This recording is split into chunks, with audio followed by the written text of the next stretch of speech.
Hey, it's Asa Vermette. I live in Durango, Colorado. I race for Frameworks Racing 5 Day.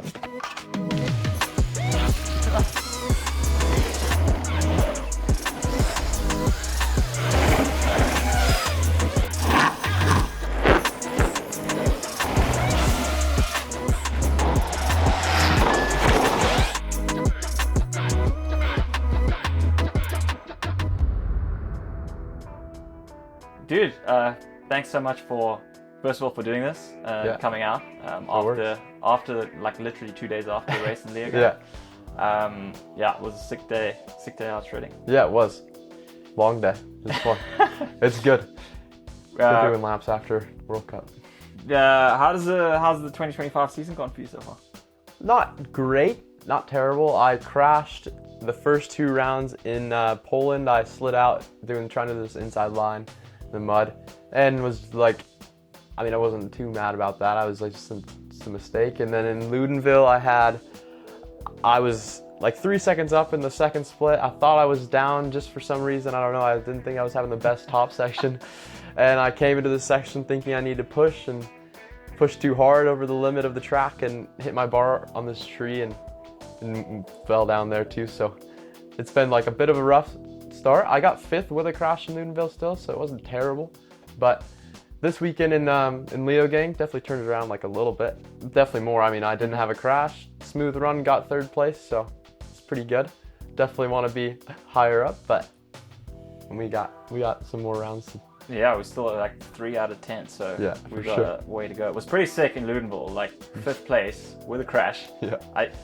I don't know, it would have been interesting to work out your time versus Jackson's time. Yeah. Like if with the crash and stuff, I don't know how long the crash took, but yeah, it would have been close. I would have been, yeah. I mean, I'd always say something, but crashing is like, I mean, it would have been sick to get a full rundown and see the time, but yeah, it's all good. My top splits were good, and I know I have the speed, so yeah. I think it's coming. We'll I mean, it's typical junior. Like, yeah. I mean, juniors is meant for crashing. For sure. Yeah, it's good that I'm doing it this year, and hopefully I'll be learning before my elites next year, so yeah. And like, I mean, you haven't been on the scene that long. Like, when and how did the whole downhill thing start for you?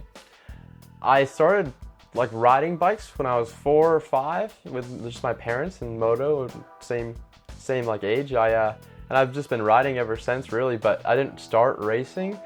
I did like an enduro race, like 2018, I think was my first one in my hometown in Durango. But my first actual downhill race was like 2020, I think, in Tamarack, Idaho.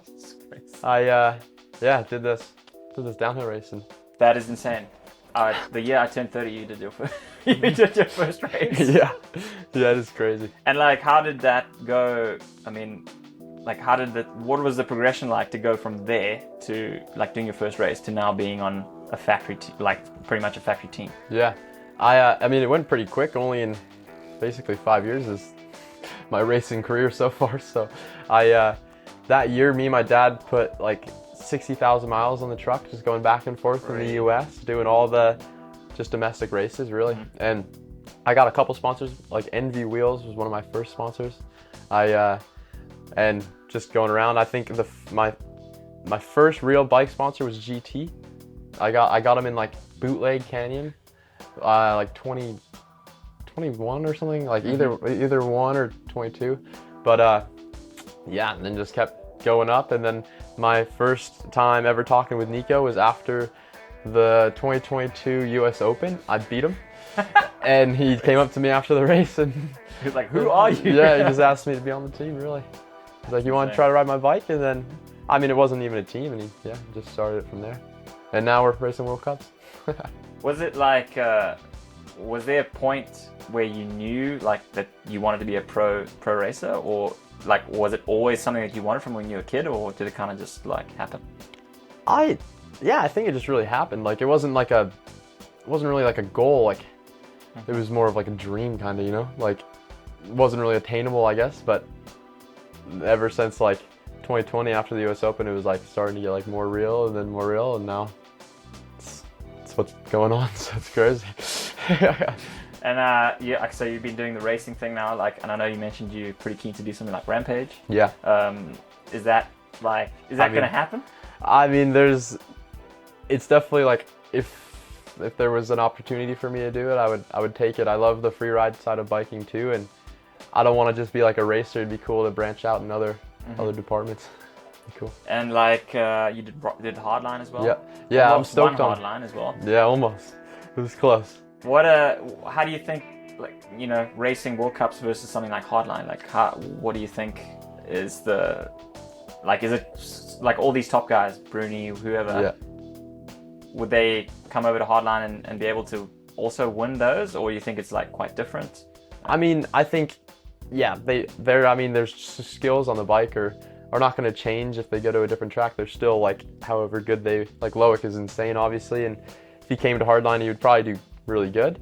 But I just don't think like the top dogs want to risk doing. It's more of like I mean, it's obviously a really cool race and everything, but it's definitely more of like a fun. It seems like more of like a, not free ride event, but like the days leading up to the race, you're just having fun on big jumps, really, than like doing practice. It was my first experience in Tasmania, so yeah, I don't know. It's a weird mix between it. But then when it comes race day, it's definitely, the nerves were there, and it was more of like a feeling of just wanting to get down the track alive than like we got to get like everything perfect. So it was a funny. How's the I mean, obviously you've got big jumps, but obviously with so many less riders, I guess the track doesn't get as ridden out as the World Cups. Like how, in terms of how difficult the track is, besides, okay, you've got big jumps, but do you think a World Cup track is harder or hardline track? Some World Cup tracks are probably harder, like Val de Sol or something like that, with just the gnarly rock gardens and roots and stuff. But I mean, some of the tech sections in Tasmania were definitely like gnarly. You just come off like this super fast motorway kind of bit and just drop into some gnarly rock gardens, which was like probably the worst, well, not the worst, but like the gnarliest parts of the tracks. Just the speeds you would come into like rock gardens and stuff were the gnarliest parts. Like the rock gardens weren't too bad themselves. It was just that stuff. But I think the sketchiest and gnarliest features in Tasmania for me were just like the blind drops, just coming in like race pace and just like kind of like skidded and like sliding right before like a 40-foot drop was probably the sketchiest part. But all like the motorway and the big jumps at the bottom, or once you hit them a couple times, you know the speed, you're just cruising at that point, really. Talking about big jumps, we're here in Leogang. We rode the new reshaped jump line today. Not as long as hardline, but what did you think of actually the other tracks also in Leogang in general? Because like you haven't really had a chance to check this those is out. like my first real day of riding in the Leogang Bike Park, and the jump lines are insane. They make them like dirt jumps for downhill bikes, dude. It's crazy. They're steep. And look, we rode one of the other like kind of trails too. They're fun. Leogang's a sick place. For sure. The first run through the last two jumps on the big line was a bit of a wake up call. For sure. Honestly, gnarly or just as like gnarly as hardline. Just for how steep they were. You just yeah, it's cool. It's pretty wild to have jumps like that on a like in a public bike park. Yeah. I definitely think they might have some helicopters. For sure. Do you have an idol or someone that you like looked up to? Yeah.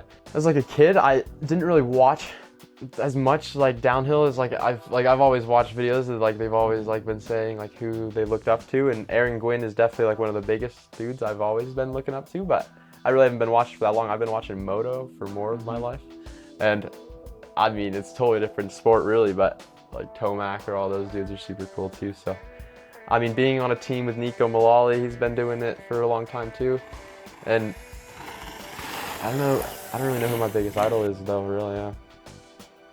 Yeah, it's hard.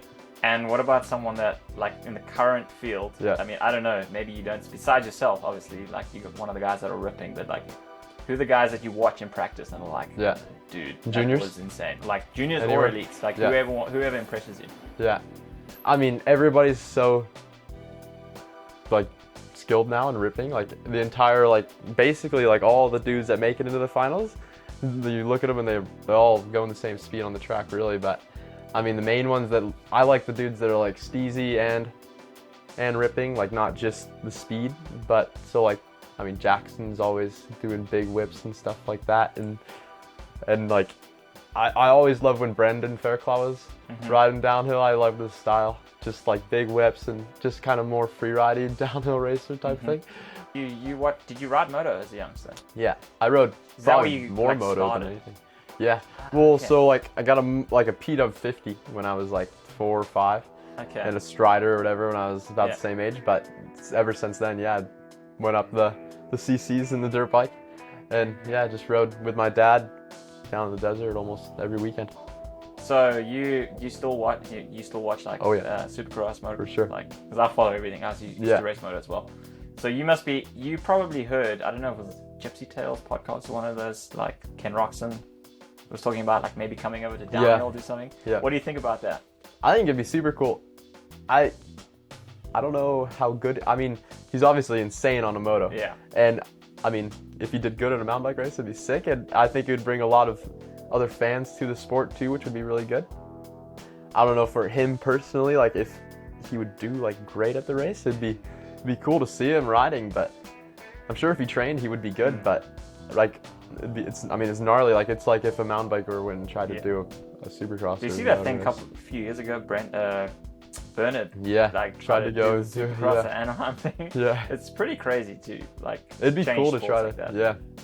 When I spoke to Gwyn about it, he was like, he's like, Ken, I got a bike. Like, let's go. Yeah, that's how Nico is too. Yeah, he's like, I mean, anybody would really want to. Because I feel like the downhill guys a lot of the downhill guys idolize the moto guys. Yeah. But I don't think it's the other way around. No. Unfortunately. Yeah. No. We are, at least for me, I definitely feel like we're very much so underneath those dudes. Yeah. Those dudes are gnarly.